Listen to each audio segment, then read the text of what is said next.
Cracking, everybody. Welcome back to the channel. New video. So it seems like you guys liked the last couple videos I did on different prisons. Today I'm going to talk about New Folsom. Maybe next I'll talk about Corcoran Shoe. I've already talked about Pelican Bay. I've talked about Pelican Bay Shoe. Excuse me. Maybe next, if you guys want, I'll talk about Corcoran Shoe. But New Folsom. New Folsom was different. So I was arrested for my crime, for my murder, in June of 1993. I got to Wasco Reception Center in 1994, and I landed on B facility in New Folsom, February of 1995. New Folsom, like I said, New Folsom is just different, man. The COs in New Folsom, a lot of them came from Old Folsom. I remember being around homies and they'll be like, oh, that who that right there, man, in Old Folsom. And they would tell me stories about them. Them being willing to get down with you, take the belt off, get down with you. This one over here is known for setting people up. This one used to help the blacks during the guerra. This one used to help the whites. You know, I got ran down on a bunch of stuff. I will say that when you go to prison, let me say, when I went to prison, before they took away the group yard, the most game that you were going to pick up was normally in two places. Adseg and the shoe, right?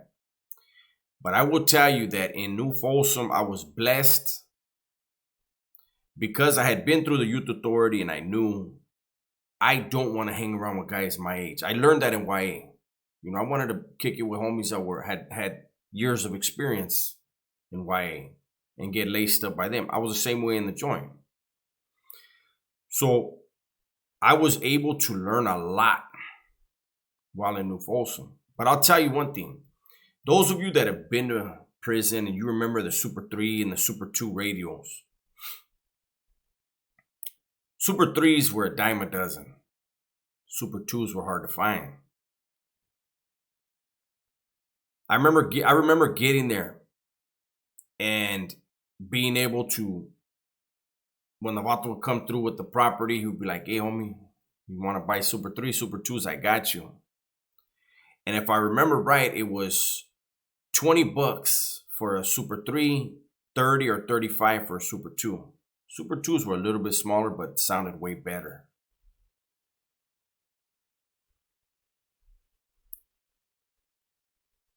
New Folsom was probably a joint where if you could have, I can't say fun, man, but there were more. New Folsom was a place very political, but it was also where it seemed like a lot of older vatos were there. And I guess then again, I was so young, but it seemed like there was more clowning around within, you know, your whoever you mess with, of course. But I remember getting there and there was a lot of us that were the same age, man, 19, 20, 21 years old. And we're around all these older cats. And this was during the time, remember, I got there in February of 1995. And this was after Calipatria had opened and the war that kicked off over there. And a lot of the guys that kicked that war off and were involved in all that stuff, they were on New Folsom P facility. These are the guys I was talking to. These were the guys who were already seasoned, knew how to do time, but also knew to laugh whenever you could and as much as you could. Because when shit gets real, It's really real. That was the prison where I remember there were actual how do I say it? There was actual, like, you could see the camaraderie. You could feel it. I mentioned before that was the only prison I was at where when people went to store, up on the top, they would bust up bags of chips, man. Just have them laid out everywhere, chop up pickles, whatever, man, and invite everybody. Hey, let's come over here and get some of this. It was a show of camaraderie, but it was also a show to everybody else on the yard how united people were. Was it the truth? Of course not. There's always that politicking going on, but it felt all right. And like I said, on the weekends, it would be on a Saturday, it'd be hot. New Folsom gets very hot. All that concrete. It's like an oven being on the yard. We go down to the canteen, grab some pints of ice cream. Everybody sharing ice cream, bullshitting, clowning. This was before the CDC had the two huge riots. The 1996 New Folsom B facility riot, and then the 2000 February 23rd, 2000 B facility Pelican Bay riot. Those two riots changed the way yard was released. Prior to the 1996 New Folsom riot, it wasn't unheard of to go out to the yard and there's 700, 800 people on the yard, packed. Dudes getting whacked. Cops don't see it, don't even want to see it. If it happens and they do happen to see it down on the yard, go scoop them up, scoop up the shooter, resume yard. It was completely prison was so different. They had the boxing team. You know, there's a hands-off policy, but you could get in the boxing ring. Just don't let anybody know, hey, this is personal. Just, hey, homie, let's go mess around in the gym. Put them boxing gloves on. I'll tell you guys, you know, people have these preconceived notions of what a prison is and how people really look at things. I remember there was a vato from White Fence. And he was on the boxing team and he was decent. And there was this one younger black dude. He's probably my age or a little bit older than me. And what they would do, New Folsom would do, is they would have boxing matches. They would have dudes on B facility fighting against each other. And then they would bring in dudes from C facility over to B facility. And B facility would fight the C facility guys. It was cool. It was a trip. But I remember this fight. And the dude from White Fence was matched up against the black dude. And the black dude was vicious. We had seen him train when we would sneak into the gym, go play pinochle in the gym or whatever. And we knew, like, oh no, this homie's gonna have his hands full. He ain't gonna win this one. And I remember, and that's how messed up things can get. When their match started, Casper was dominating the fight. But it was obviously because the black dude didn't want that boxing match to escalate into something on the yard. And I remember older raza from Southern California yelling out to him, handle your business, Holmes, that's in the ring. Do your thing. And he was like, nah, I'm good. You know what I mean? Like, this is also the same prison where I told you when there was an incident, an issue between the raza from Northern California and the blacks, that my Sally said, I want 12 people with me. We're going down there right now. Everybody strap up. It was a different place. You know, people have this idea that all Southerners were just full-blown racists. But I was there. Like I said, when them two dudes were in that ring, there were homies yelling out for the black dude, hey, give it 100%. Holmes, fuck all that. Don't worry about nothing. His own people were telling him, man, handle your business. It's all good. It's going to stay in there. But that dude didn't want a responsibility on his head if things went bad. He was just thinking about it. And when people think, oh, the North and South, it was always on. No, it wasn't. Not at all. There were incidents. There were skirmishes.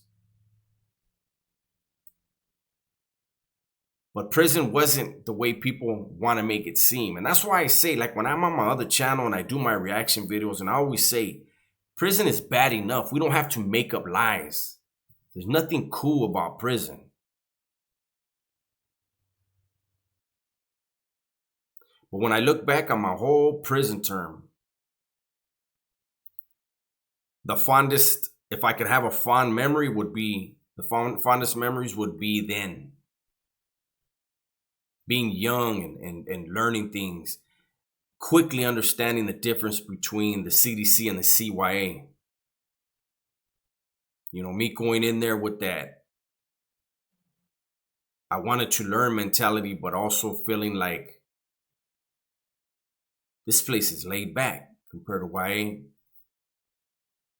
Being around other dudes that I was in YA with there, being around other youngsters, it was just a trip, you know. It was the place where I knew, like I said, it was my first prison, and I knew that I was never going to get out. Again, prison was different back then. There were no vocations. Not on a level 418. There was no vocation. You know what your vocation was? Take your knife out to the yard, and when it's time, use it. That was your vocation. Don't miss yard. It's mandatory. That was your vocation. You never thought about going home.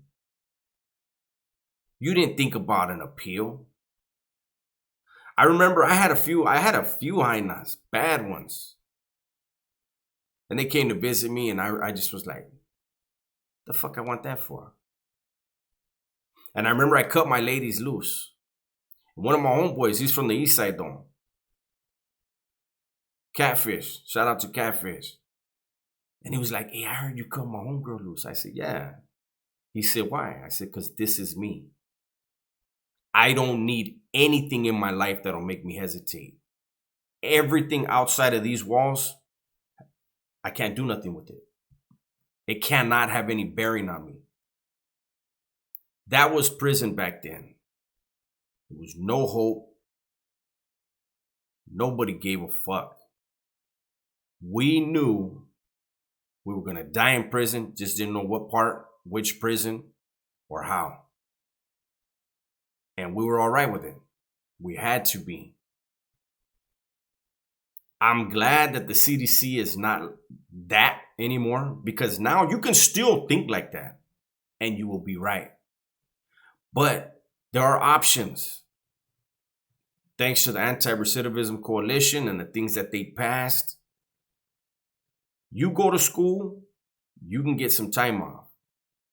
You get a degree, you can get some time off. You get another degree, that's more time off. You go to self-help, that's time off. You go for a year, that's more time off.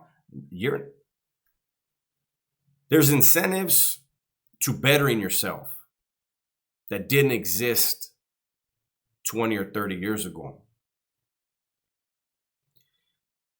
Over the last 10 years, probably 4,000 or 5,000 lifers have been released. The recidivism rate for those individuals is less than 1%. Those guys that get that 10-year term and go to prison knowing no matter what, as long as I don't catch a case, as long as they don't catch me, I'm going home in 10 years. They think prison's fun. They go and get high and do whatever they do and get out. And about 70% of them are back in prison within, I think it's about 18 months. That needs to change, man. People need to take advantage of them free college courses. I did. Better yourself.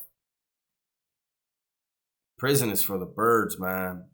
I gotta go. I got things I gotta do today, but I wanted to make sure I put a video out. Hopefully you guys like this. I know I tend to ramble, but hopefully you didn't mind. With that, everybody, please be safe. Be smart and tell the ones you love that you love them. Also, don't forget to hit the subscribe button and hit all on the notifications. Those of you that are already subscribed, do me a favor, check your subscription and make sure that the all is hit, because YouTube has changed some people's stuff to my preference or something. I don't know. But there it is, man. I'll holler at you.